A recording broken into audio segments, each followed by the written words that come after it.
อ่ะเปิดภาพมาอยู่พี่น้องอยู่สวนอ้อยคอยหักนะก่อนอื่นก็กล่าวทักทายสบายดีพ่อแม่พี่น้อง FC เบิดทุกคู่ทุกคนทั้งภายในและก็ต่างประเทศยินดีเข้าสู่ช่องบ่พรชาแนลเด้อพี่น้องเด้อมื้อนี้อยากมีลมมีแรงอ่ะเพิ่นว่าลมพันตองใบตองยังคู่ยาวนี่แหละเพิ่นว่าหนาวมากินฮอดสู้สิไปกอดนำผู้ใดเด้พี่น้องเด้อนี่แต่กอดเมียเจ้าของแล้วอยู่เฮือน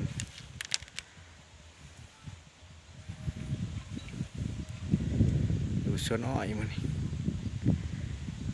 อยู่สวนอ้อยมาหางัวตะแรงปล่อยคำลงแรงสวนอ้อยกว้างนึงพี่น้องขนาดเลย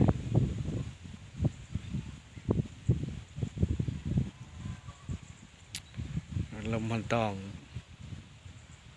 ใบตองยังคู่ยาว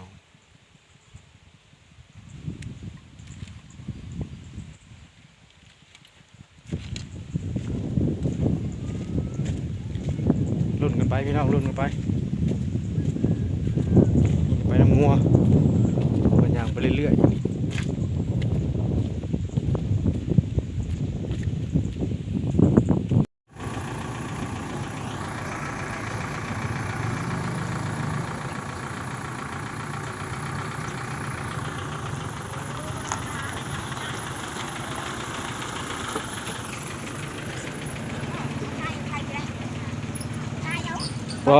ว้าวไปจากว่า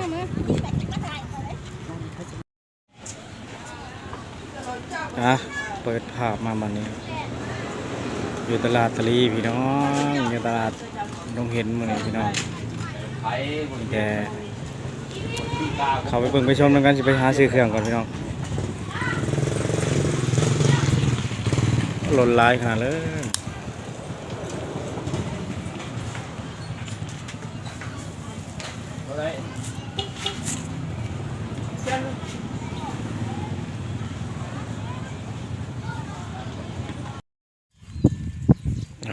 มื้อนี้ตื่นแต่ดึกตื่นพี่น้องตื่นแต่เช้าแน่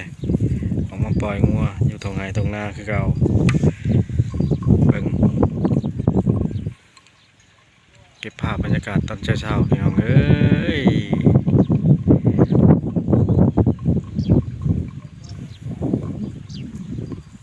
ใบไม้ปงเขียวสดงาม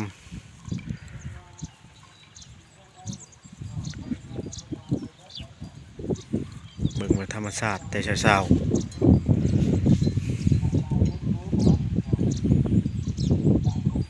โอ้ย